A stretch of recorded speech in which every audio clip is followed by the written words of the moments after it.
عقیدہ یہ ہے کہ خالق ایک اللہ ہے، ہر چیز کا خالق اللہ ہے، باقی اس کے سوا جو کچھ مخلوق ہے۔ اللہ خالق کل شیء وہو علی کل شیء وکیل، ہر چیز کا خالق اللہ ہے، اور وما سوا جو کچھ ہے وہ مخلوق ہے، اس میں جاندار بھی ہیں، بے جان بھی ہیں، انسان بھی ہیں، جانور بھی ہیں، انسانوں میں اچھے بھی ہیں، برے بھی ہیں، نیک بھی ہیں، بزرگ بھی ہیں، نبی بھی ہیں، ان کے اندر رسول بھی ہیں، مطلب جو کچھ اللہ کے بنائے، فرشتے بھی ہیں، جتنے بھی ہیں وہ سارے مخلوق۔ خالق کون ہے؟ ایک اللہ۔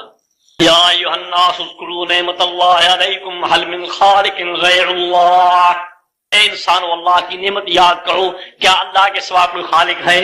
ام جعلوا للہ شرکاء خلقوا کخلقہ وتشابہ الخلق علیہم قل اللہ خالق کل شیء وہو الواحد القہار، کیا اللہ کی بھی خلق ہے، دوسروں کی بھی خلق ہے؟ تم پریشان ہو گئے کہ اللہ کی کون سی خلق ہے؟ نہیں، کوئی کسی خلق نہیں، خالق ایک اللہ ہے۔ کائنات کا ذکر فرمایا، خلق السماوات بغیر عمد ترونها والقى في الارض رواسي ان تميد بكم وبث فيها من كل دابة وانزلنا من السماء ماء فأنبتنا فيها من كل زوج كريم هذا خلق الله فاروني ماذا خلق الذين من دونه بل الظالمون في ضلال مبين۔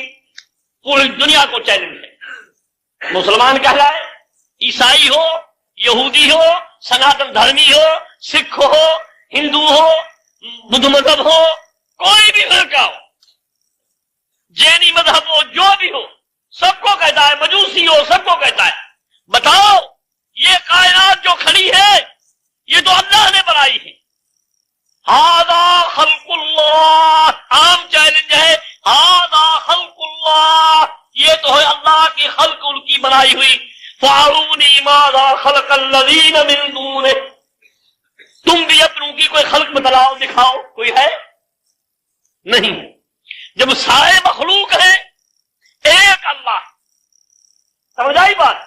یہ بات آپ سمجھ میں آئی کہ سارے مخلوق ہیں، خالق ایک اللہ، یہ کافروں کو بھی اقرار تھا۔ وَلَئِن سَأَلْتَهُم مَّنْ خَلَقَ السَّمَاوَاتِ وَالْأَرْضَ وَسَخَّرَ الشَّمْسَ وَالْقَمَرَ لَيَقُولُنَّ اللَّهُ، اگر ان سے پوچھو گے بتاؤ خالق کون ہے، آسمان زمین میں، آسمانوں کے خالق، زمینوں کے خالق، جو چیز میں ان کا خالق کون ہے، تو یہی کہیں گے کہ اللہ۔ سب اس بات پر متفق ہے کہ سب چیز کا خالق اللہ ہے، باقی سب اس کے سوا مخلوق ہے۔ جب یہ بات آپ کے سمجھ میں آئی، اب تیسری چیز کے پاس آ جائیے۔ تیسری چیز یہ ہے، خالق اور مخلوق شریک ہو سکتے ہیں؟ نہیں۔ جب تم عارضی مالک ہو کسی چیز کے، تمہارے ماتحت اور زیر دست، وہ بھی کئی باتوں میں تمہارے مشابہ بھی ہیں، لیکن وہ بھی تمہاری باتوں میں شریک نہیں ہو سکتے، تمہاری ملک میں شریک ہو سکتے نہیں ہو سکتے۔ ضرب لكم مثلا من انفسكم هل لكم مما ملكت ايمانكم من شركاء فيما رزقناكم فانتم فيه سواء تخافونهم كخيفتكم انفسكم كذلك نفصل الايات لقوم يعقلون۔ فرمایا تمہارے وجود میں مثال موجود ہے، تمہاری اپنی ذات میں مثال موجود ہے، جن کے تم مالک ہو تمہارے غلام ہیں۔ کیا یہ بتاتے ہو یہ تمہارے غلام جو کچھ ہم نے تم کو دیا ہے اس میں کوئی شریک ہے؟ زمین میں، گھر میں، بیوی میں، بچوں میں، مال میں، ملکیت میں، خزانے میں، دولت میں کوئی شریک ہے؟ تمہارا غلام آج وہ تم جیسا انسان ہے، فقط عارضی غلام ہے، تو کیا وہ تمہاری کسی ملکیت تمہارے ساتھ شریک ہے؟ کوئی قانون دنیا کا، کوئی عدالت اس کو شریک قرار دے گی؟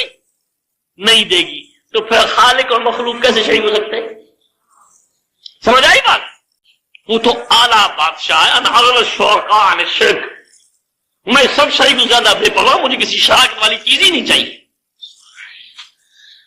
تو جب خالق اور مخلوق شریک نہیں ہو سکتے تو ثابت ہوا کہ یہ اللہ کی ذات کے ساتھ بہت بڑا ظلم ہے کہ اس کے ذات کے ساتھ کسی مخلوق کو شریک کیا جائے۔ اس لیے کہا گیا ہے کہ ان الشرک لظلم عظیم، شرک بہت بڑا ظلم ہے۔